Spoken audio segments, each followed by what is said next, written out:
This is the Star Wars Force Awakens Rey Blaster review. It has been an awakening.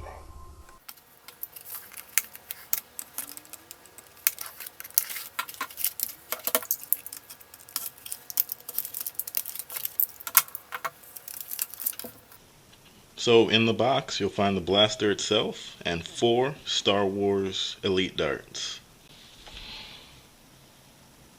Alright, so first, as always, we'll go over the blaster's external features, and then we'll talk about how it operates and how it fires, and then we'll get into my opinions and final thoughts on the blaster.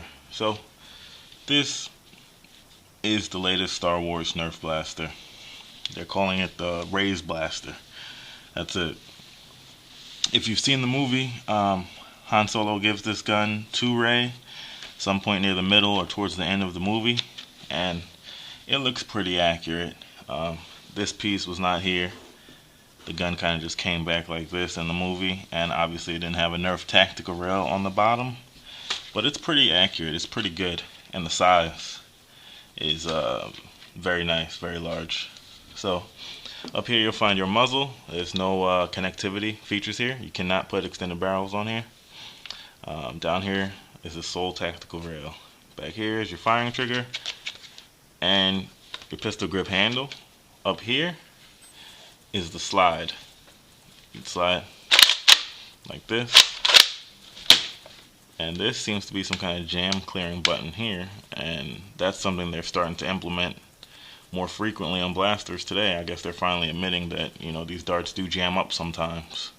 So believe it or not, that's actually it for the external features of this blaster. There's not really much to go over besides the aesthetics, and I'll talk about that.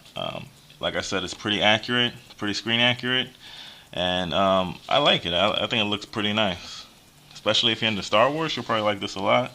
As always, there's no detailing on the other side, just a bunch of pointless cautionary words and jibber jabber. To the ergonomics, it feels very good in your hands. This handle is actually pretty comfortable. I have no complaints with the handle, believe it or not. Trigger pull feels good. Operating the blaster, I don't mind the top pistol slide if it's on a pistol, not like a assault rifle like the Retaliator.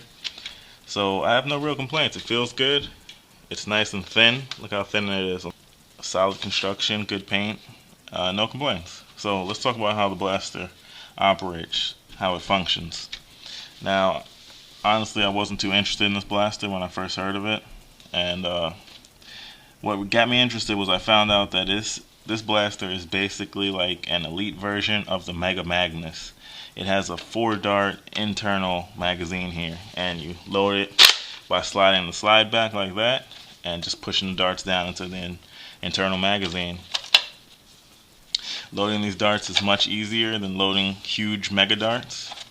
The lips on the Magnus were so tight that it was like a pain to get the mega darts in, but these load pretty quickly and very nice and fluid, so no complaints there. You push the slide back and you're primed and ready to shoot. Very nice. So to fire the rest of the 3 shots, you'll just pull the slide back and push it forward again and then fire. So it fires all 4 shots and it's time to reload again. So let's do a quick firing test. Alright, so I've loaded the blaster back up full capacity. It has 4 darts in there, so let's fire this off real quick. Let's just shoot this poster on my closet door here. So it's fully loaded and I slid the slide back to the forward position, which means it's primed already, so let's just take a shot.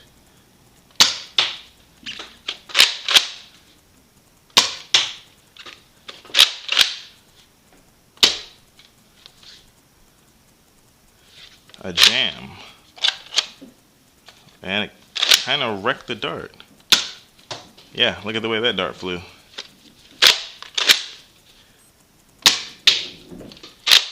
Alright, now we're empty. Let's try it again.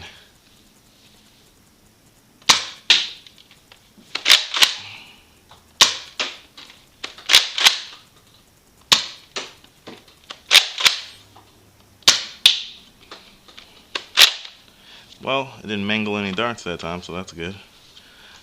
once again.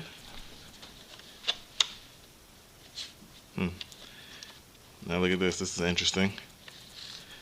As I'm trying to load it, it is basically trying to chamber one of the darts. The dart that I loaded under this is actually starting to go back into the barrel.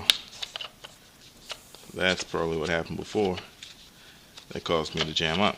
So yeah, recommend, if you can, loading this with the blaster angled down. Now here's the one that got jammed before. It's a little beat up, but still mostly okay. Let's try to load that one up there. So you want to load on a slight angle. Definitely don't load like this. Try to load like that, alright? Let's go.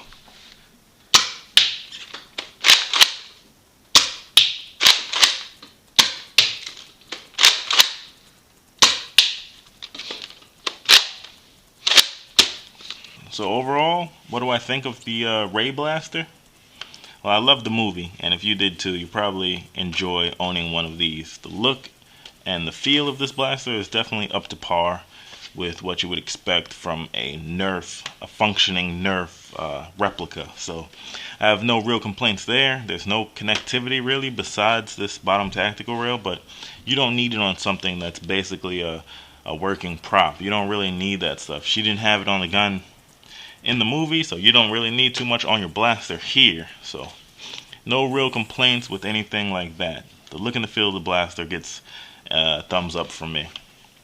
As far as the functionality and performance of the blaster, that leaves a little to be desired. It's not terrible. It's doing alright, but even though I didn't do a range test, I could feel that this blaster was a little underpowered. In my firing test, it felt like it was shooting a little under the par. Not terrible once again, but you know, you can notice it. It's noticeable. So also, as you saw, it jammed up. I spoke about that. The blaster tries to suck the darts into the chamber while you're still loading it. So never load it on a back angle, maybe not even flat. Try to give it a little downwards angle as you load it. That will help out with that issue as far as I'm concerned. That would solve that issue. So I had another weird problem where when I was doing the firing test, after I fired a dart, I couldn't pull back the slide right away. I don't know if it just needed a warm-up, but it seems to be doing okay now. So that problem was probably nothing, or just specific to this model right here. This, the one that I hold in my hands. Not everyone, but mine specifically. Maybe I got a lemon, but the range claims on the box was only claiming 65 feet instead of the 75 to 80 feet from the Elite lineup. But this is in line with the other Star Wars blasters. For some reason, they're making them a little underpowered. I don't know why, but it's not a big deal, and I'm sure with a few mods, this will be right up to par with the rest of the Elite blasters. So that's that. Overall, for the price, I'm not sure if I could recommend this blaster unless you're a diehard Star Wars fan. Then get it definitely, because it looks very cool. And if you like the movie The Force Awakens like I did, then you probably enjoy just being able to own this just for the looks. Also, these darts, I love these. These might be some of my favorite Elite darts. The transparent tip and the different colors that are coming out, and the blue, the red, the green, like the lasers or the lightsabers themselves, pretty cool. So no complaints from the darts. I love those. So that was it, guys. That was my quick little review there. Tell me what you think down in the comment section below. Do you like this blaster? Do you have one yourself? Are you able to find it? Let me know this and everything else you feel about this blaster down in the comment section below. And as always, guys, thanks for watching, and I'll catch you in the next video. See you guys later. So that was it, guys. That was my quick little review. So that was it, guys. Are you serious, bro?